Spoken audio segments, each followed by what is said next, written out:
Peggy 3. I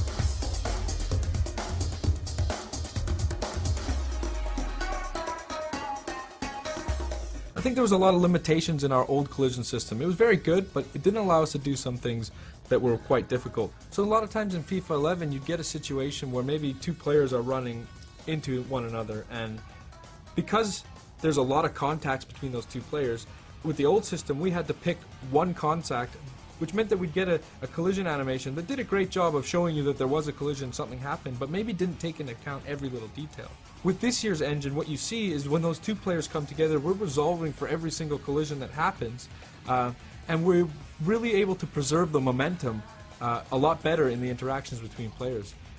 This looks fantastic when you get into the replay camera and you see all of the limbs and the parts bending and contorting as you would expect them to, like you would see on real-world TV. But it also translates into the telecam, where you really feel the difference of the game and you really feel that preservation of momentum. Another benefit that we get is we resolve a lot of our clipping issues in the game this year. In last year's system we didn't actually account for arm collisions at all, and you couldn't really tell in the telecam, but if you went into replay you would notice that arms could sometimes clip through a shoulder or clip through a back of your opponents. Well, this year we're resolving every single collision on every single limb of the players when they interact, and the results are quite astounding. One, you don't actually get the level of clipping that you got in last year's game, but two, you get tons of variety.